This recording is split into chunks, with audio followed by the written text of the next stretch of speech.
The word samsara does not mean family. It just means cyclical.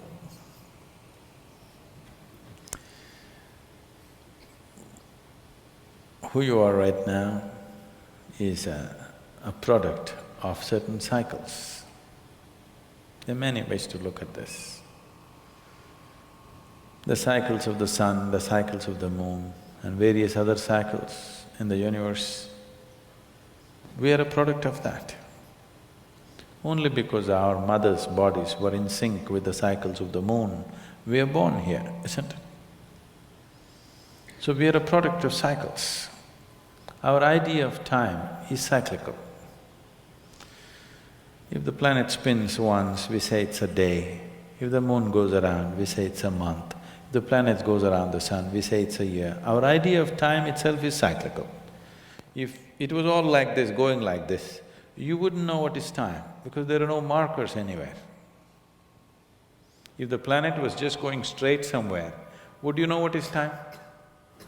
Only because it's in cycles, you're able to decipher as to what is time. You're able to measure a certain length of time. And your life is a certain amount of time, and it is going in cycles because it's a product of this. Solar system is like the potter's wheel which has generated this. So time and the cycles of time, either you can be trapped in the cycles of time or you can ride the cycles of time. If you're trapped in the cycles of time, we say you're in samsara, because life becomes cyclical and it keeps repeating. Psychologically, physiologically definitely there are cycles. The monthly cycles in a woman's body are related to the moon. There are other cycles which are related to the sun, which are not so obvious as the cycles of the moon, but they're happening. If you observe your life carefully, you will see it is cyclical. Same things are repeating themselves in different colors, but same things are repeating themselves over a period of time. You can actually look whether it is 12 years, it's 6 years, it's 3 years, it's happening at some point. If it is happening in very short cycles, you are heading towards a psychological breakdown. If it's happening in long enough cycles, you're just suffering boredom.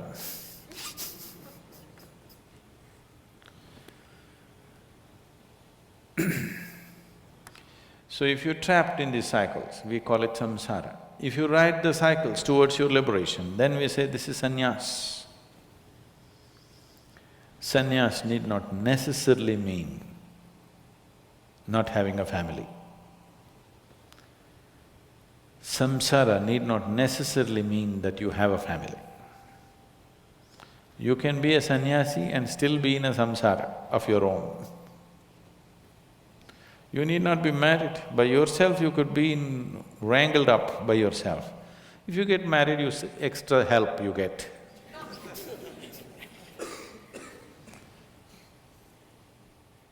People are alone and they're quite wrapped up by themselves, they don't need anybody's help. They're doing fine by themselves, their own samsara. Is it happening or no? Single people are in their own samsara or no? They're into their own chakkar going on. When you get married, at least you can blame it on somebody, it's because of her, I'm like this, or because of him, I'm like this.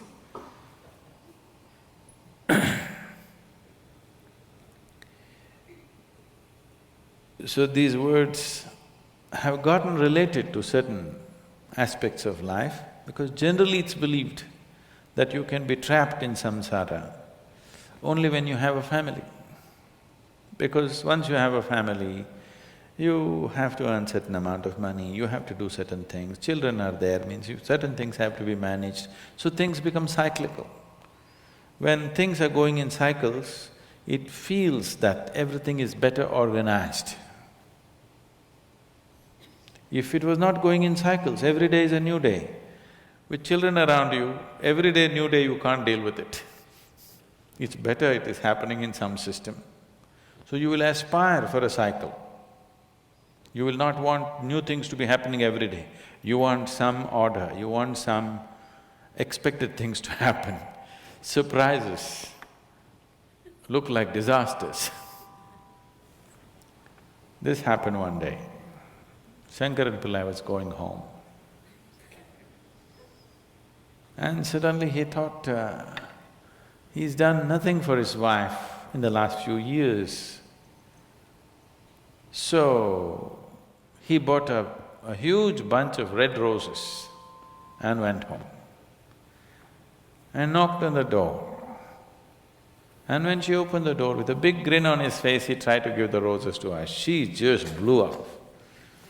She just blew away and she said, "You fool, you know since morning the tap has been leaking, the dog has been sick, and the children had a food fight, I've been cleaning the whole place, and now you have the courage to get drunk and come home?"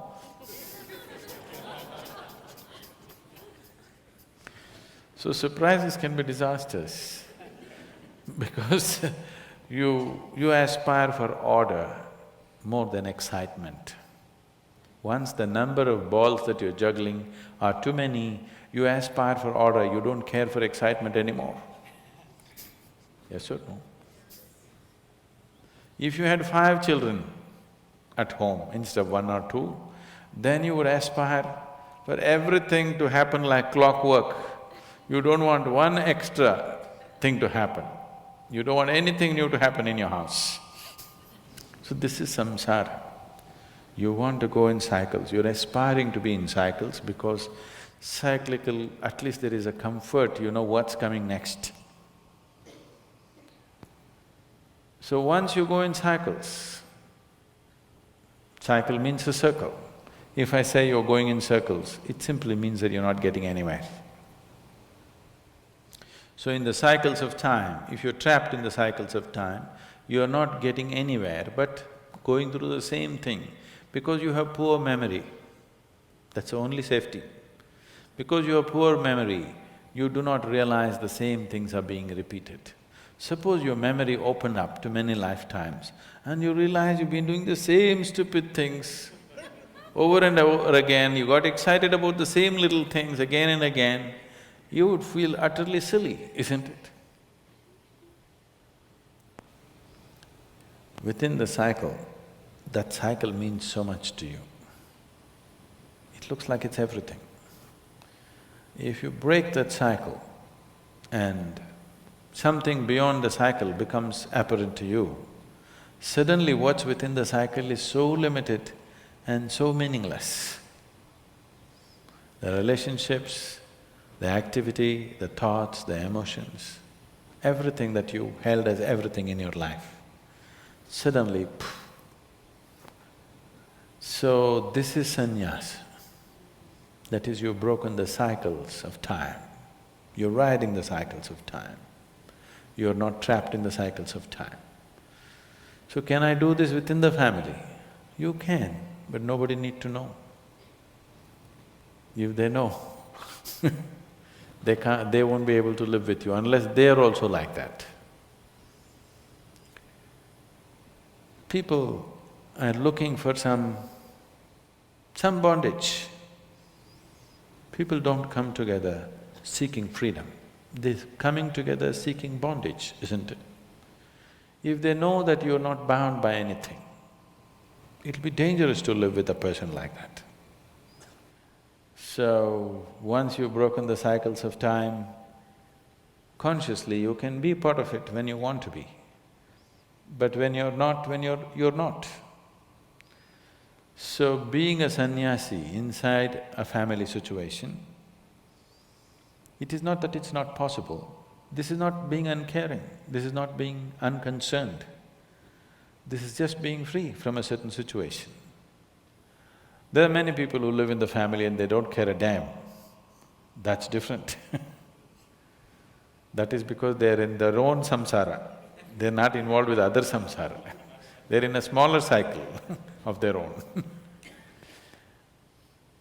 Being absolutely involved and not being entangled, that is the way to freedom. That is the way to liberation. If you're not involved, you may be just uncaring. You will be in your own small chakkar of your own. You will see people who seem to be not involved in anything around them. Little things about themselves are very important for them. If you disturb that, they'll go crazy. Yes? Have you seen this? They don't care if whatever the family, but their coffee must be right. Coffee doesn't come, they'll go crazy. So they'll have smaller cycles. So being a sannyasi within a family situation, it is not that it's not possible, it's a bigger challenge. If you're a sannyasi by yourself, nobody around you, it's a lesser challenge because you don't have to carry anything with you. When Gautama, the Buddha, was asked, is it good to walk in company or alone? He's a very brutal man. He said, it's better to walk alone than to walk with a fool. He's saying, who else will marry you? You're not getting me. Who else will marry you? Unless he is a fool, why will he be with you? Better to walk alone than to walk with a fool. It's a loaded statement.